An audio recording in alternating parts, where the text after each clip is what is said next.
Hello. Mechanical properties of फ्लुइड्सचं आजचं आपलं हे 5वं सेशन आणि या सेशनमध्ये आज आपण अभ्यास करणार आहोत तो ओपन ट्यूब मॅनोमीटरचा आणि सरफेस टेन्शनची प्राथमिक माहिती आपण बघणार आहोत. काल आपण एका इन्स्ट्रुमेंटची माहिती घेतली, तर मेजरमेंट्स ऑफ प्रेशरमध्ये आज आपण दुसरं इन्स्ट्रुमेंट बघतोय, ते आहे ओपन ट्यूब मॅनोमीटर. सर्वसाधारणपणे ओपन ट्यूब मॅनोमीटर हे यू आकाराच्या ट्यूबने बनलेलं असतं आणि त्याच्यामध्ये लो डेन्सिटी लिक्विड म्हणून वॉटर किंवा केरोसिनचा आपण वापर करतो. हा अशा पद्धतीची ही त्याची अरेंजमेंट राहील, ज्याच्यामध्ये हा जो डी कंटेनर आहे याचं प्रेशर आहे ते आपल्याला काढायचं आहे. One arm of the manometer is open to the atmosphere, म्हणजे हा जो वन आर्म जो आपण म्हणतोय की जो ओपन टू द ॲटमॉस्फिअर आहे, म्हणजे हा ओपन आहे ज्याचा थेट हवेशी संपर्क आहे बघा. And other is connected to the container D, जो त्याचं यूट्यूबचं जे दुसरा एंड आहे तो डायरेक्ट डीला कनेक्ट केला आहे, of which the pressure P is to be measured. म्हणजे ते कशाला कनेक्ट केलं आहे? डी या कंटेनरला कनेक्ट केलं आहे, ज्याचं प्रेशर आपल्याला मेजर करायचं आहे. म्हणजे डीचं प्रेशर आपण काय म्हणणार आहोत? पी असं म्हणणार आहोत. जनरली आपण P A, P B, P C आणि पी डी असं वापरतो, तर इथलं जे प्रेशर असणार आहे ते पी असणार आहे, म्हणजे याचंच प्रेशर आपल्याला कॅल्क्युलेट करायचं आहे. तर pressure at the point A is atmospheric pressure, कारण थेट मगाशी म्हटलं तसंच थेट तो हवेच्या संपर्कात आहे. सो ॲटमॉस्फेरिक प्रेशर P0 आहे, because this arm is open to the atmosphere. So A या पॉईंटचं जे प्रेशर आहे ते P0 असणार आहे. ठीक आहे. तर आता पुन्हा एकदा ती डायग्राम तुमच्या समोर ठेवतो. So pressure at points B and C is same. हे बघा, दोन्ही बी आणि सी हे जर दोन पॉईंट आपण कम्पेअर केले तर ते एकाच हाईटला आहेत आणि त्या कारणाने pressure at point C and pressure at point B is same. So P C is equal to P B, हे आपल्याला पहिलं इक्वेशन लिहिता येईल. त्याचप्रमाणे the pressure at point B is, इथलं जर प्रेशर आपल्याला लिहायचं झालं तर हे जे ॲटमॉस्फेरिक प्रेशर P0 आहे ते प्लस ही ए पासून बी पर्यंतची हाईट एच इंटू रो जी, हे आपलं जे रेग्युलर इक्वेशन असतं ते आपण पी बी या पॉईंटसाठी लिहिलेलं आहे. त्याचप्रमाणे आणखीन आपल्याला पास्कल लॉ प्रमाणे काय सांगता येतं बघा, the pressure P in the container is P is equal to P C. हे बघा, हा डायरेक्टली याला कनेक्ट केलेला असल्यामुळे याचं जे प्रेशर आहे पी सी, सी हा पॉईंट जो आहे हा बघा इथला पॉईंट, तेच प्रेशर काय असणार आहे या कंटेनरचं पॉईंट प्रेशर असणार आहे. त्यामुळे P is equal to P C. So आता ही तीन इक्वेशन जर एकाखाली एक आपल्याला समोर दिसत आहेत तर आपण या तीन इक्वेशनवरून काय म्हणू शकतो बघा. थोडक्यात आपण असं म्हटलं बघा, पी सी पी बी हे इक्वल झाले आणि इथे पी सी आणि पी इक्वल झाले. याचा अर्थ पी सी पी बी आणि नुसता पी, ह्या तीन क्वांटिटी ज्या आहेत त्या सेम आहेत. याचा अर्थ आता आपण काय करू शकतो बघा, हे बघा, जिथे पी बी होता त्याच्याऐवजी आपण पी टाकू शकतो, कारण P C is equal to P B is equal to P आहे. सो इथे पी आपण सबस्टिट्यूट केलं, बाकीचं equation P0 plus H rho g आहे तसंच ठेवलेलं आहे. So as the manometer measures the gauge pressure of the gas in the container D, we can write the gauge pressure in the container D S. So हेच equation आपल्याला फक्त rearrange करावं लागेल. Gauge pressure कसं काढतात, तर यांची वजाबाकी म्हणजे P0 हा तिकडच्या साईडला न्यावा लागेल. So P minus P0 is equal to H rho g, असं हे सिम्पल इक्वेशन आपल्याला मिळतं. सो या पद्धतीने आपण या कंटेनरचं जे प्रेशर आहे ते इव्हॅल्युएट करू शकतो. तर याच्यानंतरचा आपला जो पुढचा पॉईंट आहे तो आहे सरफेस टेन्शन. आणि जनरल केसमध्ये सरफेस टेन्शन हा विषय लगेचच आपल्या लक्षात येईल. त्याची बरीचशी एक्झाम्पल आपण डे टू डे लाईफमध्ये बघतो.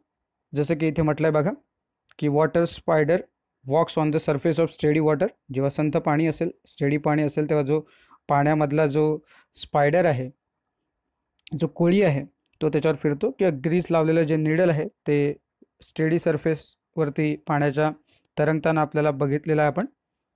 रेन ड्रॉप्स आहेत जे स्पेरिकल शेपमध्ये आपल्याला दिसतात, किंवा सोप बबल्स, अशी अनेक जी उदाहरणं आहेत. हे सगळं कशामुळे घडतं, तर याचं कारण जे आहे ते आहे सरफेस टेन्शन. सो बेसिकली हे सगळे जे फेनॉमिना आहेत हे सरफेस टेन्शनने घडतात, असं इथं मेन्शन केलं आहे बघा. आणि surface tension is one of the important properties of the liquids. So ही एक बेसिक प्रॉपर्टी आहे सरफेस टेन्शन ही. तुम्ही कशा पद्धतीने ते ठेवताय, स्टेडी असं आपण कन्सिडरेशनमध्ये म्हटलं आहे बघा. मगाशी पण आपण उल्लेख केला की स्टेडी सरफेस. तर आपल्याला एखादी पिन जर पाण्यावर ठेवली तरी ती तरंगताना दिसते, पण ते आपण कशा पद्धतीने ठेवतो याच्यावरती अवलंबून आहे. सो ब्लेडही आपल्याला तरंगताना दिसेल. एकदम सिम्पल आहे. मी अगदी सगळ्यात छोटे आपण ते कसं पुटअप करतो याच्यावरती ते अवलंबून आहे. सो जाता जाता मी तुम्हाला त्याचा व्हिडिओही दाखवेन की ते ब्लेड किंवा कुठलीही वस्तू जी पाण्यावर तरंगताना कशी दिसते. आपण एक्झॅक्टली काय करतो तिथे ती पोझिशन लक्षात घेतली पाहिजे. काही वेळेला तुम्हाला असं दिसेल टाकले ब्लेड आणि नाही तरंगले, म्हणजे काही जादू झाली की काय, तर असं काही नसतं. तर याचा अभ्यास थोडासा आपण या सरफेस टेन्शनमध्ये करणार आहोत. तर सगळ्यात पहिल्यांदा ज्यावेळेला आपण सरफेस टेन्शनच्या डिटेलमध्ये जाऊ आणि जेव्हा त्याची मोलेक्युलर थिअरी याचा अभ्यास करू, त्यासाठी आपल्याला त्याच्याशी रिलेटेड काही बेसिक कन्सेप्ट्स पहिल्या क्लिअर झाल्या पाहिजेत. आणि त्या एकदा क्लिअर झाल्याच्यानंतर आपण त्याच्या डिटेलमध्ये जाऊ शकू. आणि म्हणूनच आपण सुरुवातीला आपण त्याच्या ज्या काही इम्पॉर्टंट टर्म्स आहेत त्या बघणार आहोत. Important terms related with the molecular theory. So पहिली जी टर्म आहे ती आहे इंटरमोलेक्युलर फोर्स. सो सिम्पल आहे बघा, इंटरमोलेक्युलर दोन मोलेक्युलर मधला फोर्स. सो सिम्पल बघा काय लिहिलं, any two molecules attract each other, this force between the molecules is called as intermolecular force. So एकदम सिम्पल आहे. आणि वरती आधी म्हटलं matter is made of molecules, ते आपल्याला माहिती आहे. सगळं मॅटर जे आहे ते मोलेक्युल्सनी बनलं आहे. ॲटम्स, मोलेक्युल्स, न्यूक्लियाय, असं बरंच काही आहे. सो मोलेक्युल्सनी बनले. तर दोन मोलेक्युल्समधलं अट्रॅक्शनचा फोर्स जो आहे त्याला आपण काय म्हणतो, इंटरमोलेक्युलर फोर्स. सो बेसिकली या इंटरमोलेक्युलर फोर्सचे दोन टाईप्स आहेत बघा. कुठले कुठले आहेत बघा. पहिला आहे कोहेसिव्ह फोर्स आणि दुसरा आहे adhesive force. So basically cohesive force म्हणजे काय आणि अधेसिव्ह फोर्स म्हणजे काय ते लगेच आपण डेफिनेशन बघितली की तुमच्या लक्षात येईल बघा. सो कोहेसिव्ह फोर्समध्ये बघा, the force of attraction between molecules of the same substance is called cohesive force or force of cohesion. So basically बघा डेफिनेशनमध्ये of the same substance. So force of attraction आहेच, ते तर राहणारच आहे, कारण आपण त्यालाच म्हटलं की इंटरमोलेक्युलर फोर्स, आणि त्याचाच हा टाईप आहे. सो जेव्हा अट्रॅक्शन जे मोलेक्युल्समध्ये आहे पण तेव्हा सबस्टन्स काय असणार आहे, सेम असणार आहे, त्यावेळेला त्या फोर्सला आपण काय म्हणतो, कोहेसिव्ह फोर्स असं म्हणतो. सो एक्झाम्पल बघा, the force of attraction between two air molecules, म्हणजे दोन्ही एअरचे मोलेक्युल्स आहेत, म्हणजे सेम सबस्टन्स आहेत, or that between the two water molecules.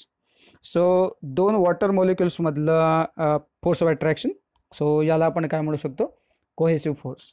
आणि जनरल केसमध्ये जर तुम्ही बघितलात तर कोहेसिव्ह फोर्स हे स्ट्रॉंगेस्ट इन सॉलिड्स आणि विकेस्ट इन गॅसेस असतात. सो सर्वसाधारणपणे ही त्याची प्रॉपर्टी आहे.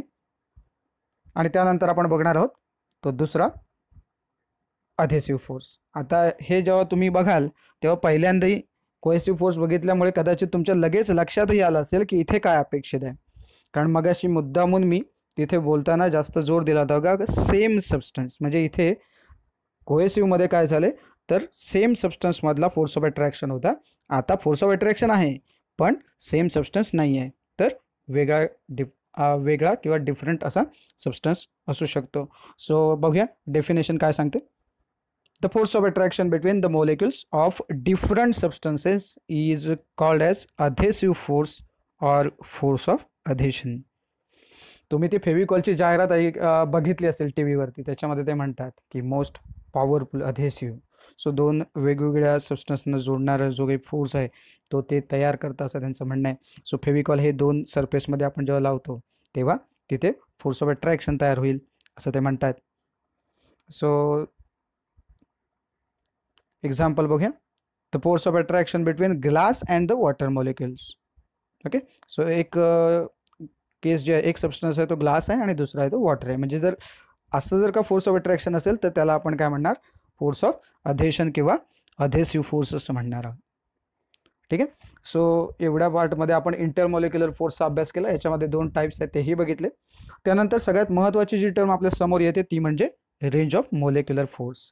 सो रेंज म्हणजे काय, सर्वसाधारणपणे आपल्याला माहिती आहे, एका ठिकाणी तुम्ही उभं राहिलात की एखादी वस्तू तुम्हाला बघायची आहे तर तुम्ही नजरेनं जे बघता जितक्या दूरपर्यंत तुम्ही बघू शकता ती तुमच्या डोळ्याची रेंज असते.